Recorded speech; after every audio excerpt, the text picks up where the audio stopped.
Hi there. I'm DJ Mr. Glenn.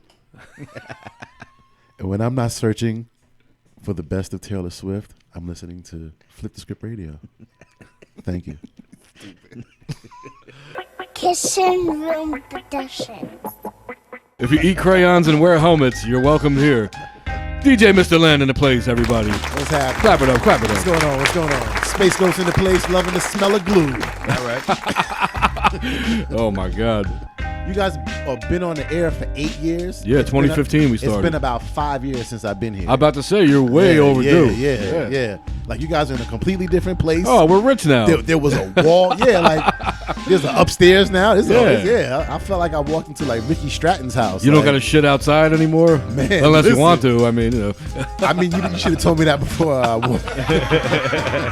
So what's the deal, man? What's new? We got 5 years of catching up to do. I know, right? You got a lot going on. I know you do. Yeah. You're very secretive. Yeah. You know, and I don't mean to be. You just have no friends. That's really what it is. Like, I do all my networking literally through IG. I don't have Facebook. If you see me on Facebook, that's not me. Somebody told me a couple times, like, somebody stole my name. I have not. Like, literally, like my government name. So oh, like, word? That was foul. Oh shit. I think, you know, if I'm not on there, I can't tell them to shut them down. So like, I guess, you know, whoever it was like, yeah, that's not him. I think that's a hacker tactic, right? Because I have a Facebook page I haven't used in probably 3 years at this point. I mean, I haven't at all, zero. Right. And I think the more the page stays dormant, those are like the people they go after and shit. You know what I'm saying? Like stealing identities, and you get all kinds of crazy messages and messenger from people that you haven't seen post in like 10 years. One, a lot of music now lacks passion. If you're really doing it just for the money, which, you know, get your money, you can't expect me to be like, oh, but you're good. You know what I'm saying? Like, you're not doing it for any other thing except the dollar. So like, you know, B-Boys was like, I want to be known. You know what I'm saying? If you was a writer, like, you know, I want to have ups. Like, Revs to me wasn't like the best. But he was everywhere. Yeah, but he had ups. Like, that dude was everywhere. You know, so like that in itself is the true essence of a child from the ghetto. Like, you go your whole beginning of your life never being heard. Right. People never really giving a shit what you have to say or, you know, or who you care. are. Right. Right. And like, you know, you're in these areas where like, you know, it's burnt out buildings. I'm talking like back in the day. Like now, like things have changed because like literally because of hip hop, you know, where like beautifying the scenery is a big deal, you know, like where, you know, there's graffiti artists that like, yeah, like I don't want just brown buildings around me. So I'm gonna put the red and the purples up. Yeah, make it interesting. Right. Yeah. And like, yeah, if it's my name that you need to see, you know what I'm saying? Like in a wild style for you to be like, yo, like this is something different from my eyes. And like that's needed. And you know what? Not only was that a more genuine approach, I think that gave a lot of the people that were being creative leverage because, you know, you were kind of being the tastemaker and dictating what the next thing was going to be. So it put you in a position of like, you know, labels and whatever it was, clothing companies, whatever it got to be at a certain point, starting to come to you for that kind of guidance. Now it's kind of like people kind of wait around to be told, like, what do we do this week? Yeah, you know what I'm saying? You know, it's and like what he was saying, like nowadays everything is a commodity. You know, so like the music you make is literally made to be sold more than enjoyed. You know, right. There was a time when, especially I remember like when we started back in like '93. You know, you wanted to be heard. That rap in '93? Oh, come on. Yeah, me and Curtis Blow. Hey, yo. Come on, Len. It's a family show. But yeah, man, like, you know, you really wanted to be heard. Like it was about like the props. You know what I'm saying? Like, yeah, of course. Like I said, everybody wants money. You know, you dream of like being a rock star and everything, but like, I make hip hop. There's a whole 2 generations of people at this point that have grown up on the business. Everything is business. None of it is treated as art, right? Like, don't you think? The worst thing to me that to happen with our music is people started to tell you what their contracts was like. You know, it's pretty whack. Like when somebody tells you, "Oh, I signed a deal for, you know, $4 million," like. Okay, you know what I'm saying? But like, what's the beat sound like? Right. You know, like who's on the record? Like what did you do for $4 million? Like, it's a great number, but how many people like make a whole bunch of money and shit music. Yeah. You know? Well, it's a popularity contest, right? Is that where we're at, right? Yeah. For the most part. And for the most part, like most of what we're listening to is novelty music. Like half the women that are making music now are strippers or ex-strippers or wannabe strippers. Nice. And like, you know, it says a lot. You know what I'm saying? Because like you want the respect of an MC, but like all you are tits. Right. You know what I'm saying? The same thing with the dudes. Like, and then when you get mad when people comment on those tits, right? It's like, well, this is your whole thing. It's like, I have a mind. Like, I'm sure you do. I don't see that right now. Not showing it. Where is it? Like dudes be out here like talking all the trap and like you know like murder shit, and it's like you didn't even make it interesting. Like it's not even cool. When you guys started Cold Flow, like there was no. I mean, from what I remember, because you know I was around in a lot of those early days with that stuff. It just seemed like you guys were doing. You would have been doing it anyway, even if it were the intentions to make it something marketable and profitable. I'm sure to some extent. No, you never thought it would be, right? Or so.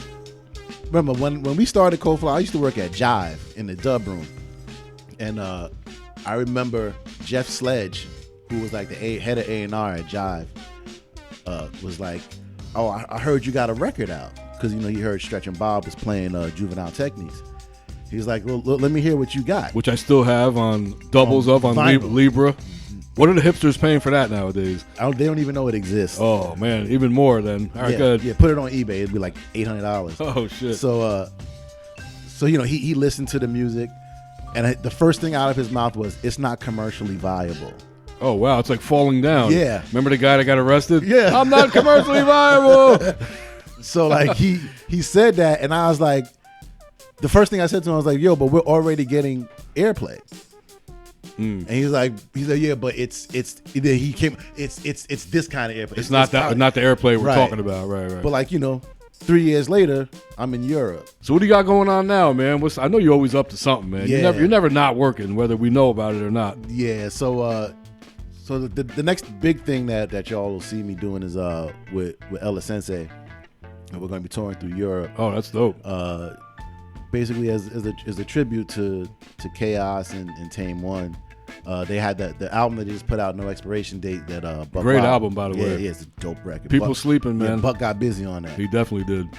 So you know, it's bittersweet. You know, like before the pandemic, we went out, you know, for Kaos. And I remember, yeah, and that in itself was for me. It like I said, it was bittersweet, and like, there was moments like I remember on stage like damn near being in tears. Me and Kaos went to high school together. You know what I'm saying? Like I used to practice at his house. So like I remember like his mom turning off like the power in the house. Which high school? We went to Hillside High School. Hillside? Yeah. Oh, okay. So like the ill side of the hill. Yeah, for real. Anything we could do to make that shit sound cool. Yeah, that's all right. But yeah, man, you know, it was like going out there like with his computer. You know what I'm saying? Like, because even in my collection now, I still got records. You know, like from when we used to trade records back in the day. So like, there's times like I'd be stuck, like I'm digging through records. And I put like I still remember my Words I Manifest record, my Gangstar record is Kaos's record. Oh wow! So like when I flip past that shit, like sometimes I gotta stop. Like damn, like you know, like the homie ain't here. Well, we have on one of the shows from back, what was it, 2016 maybe, 17? I think it was 16. Where he did a set. Well, it was Kaos and P Original on the same episode together, and you know we got photos, and I look at that picture, and I'm like, as a matter of fact, I think Tame and L might have been there that night as well. Or maybe not. Yeah, we took a picture with Chechi and her sister. All of them were there. You know, it's like, listen, man, I know it's a cliche, but give people their flowers, because just in the time that we've been doing this show, Granddaddy IU, he was here not too long ago. I'm looking at the YouTube video like a couple weeks before, you know what I'm saying? I'm like, you know, crazy, bro. What's going on now, man? What's the latest? Fill us in. There's that, you know, the Ella Sensei tour, and then I got into the world of stand-up comedy. Oh, word. Yeah. Oh, really? Yeah, under the name Acapulco Black. So like, if you know, for real? I used to smoke that. Shit. Yeah. you got anything online? I'm interested in that. There's no whole sets up online. It's just like I started the IG for Acapulco Black. Oh, that's dope, man. So well, I mean, shit. That's something you probably were easy to transition into, right? honestly, I'll be honest. That's all bro, we've like, ever done is talk yeah, shit. Talk shit, yeah.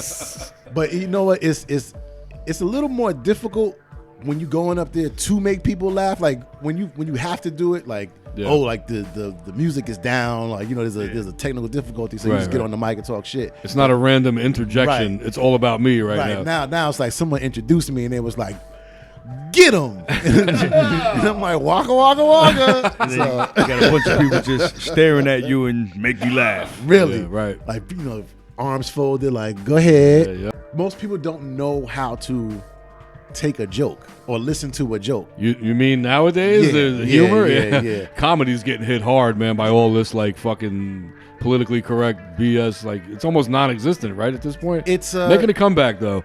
You know what? Like it's I know for me, I'm like, you can't really cancel somebody that just started. You know what I'm saying? Like nobody cares enough. Right. Yeah. Like no one's gonna be like, so we're gonna make sure you don't get any endorsements. Like that's cool because no big deal. Right. Wasn't the plan. What made you go that way? Obviously, cracking and joking. We do that on there, and if you're making people laugh all the time, you probably could do it in front of a crowd. Come on, make us laugh. Come on, do your skit. Come on. Okay. Cardi B's more anticipated than Rakim. Whoa, That's a great one. That's a belly slapper. that's a wow. That's for a specific crowd. Hey, look, I know my audience. I know That's my right. audience. Well, you got the right. You're in the right place. You're in the right place for that one. You got to know your audience. How was it traveling, going overseas, especially with Elder Sensei? He gets a lot of attention out there. They love the artifacts out there. Yeah. I mean, because you gotta remember, one, like these are the guys that first put graffiti in a song. Yeah. So like that's a worldwide. Like it's something like graffiti. France, it's France, Italy. Yeah, they like, got graffiti all over. It's almost disrespectful how much graffiti they got all over the place. I've never been Germany. there, but I've seen videos. Yeah. Come to think of it, I never thought about that. They were the first, right, to incorporate. Yeah, because I don't think I've ever really heard like a whole song that dedicated to graffiti. Like Rakim had the lines writing my name and graffiti on the wall. Right, but that was about it. Yeah, like to make it the focal point of the song, it wasn't the. Yeah, in that video when that shit was talking dropped. about fat caps and markers. Even the terminology, like it starts off, I'm out to bomb like Vietnam. You know what I'm saying? Like it's a graph joint.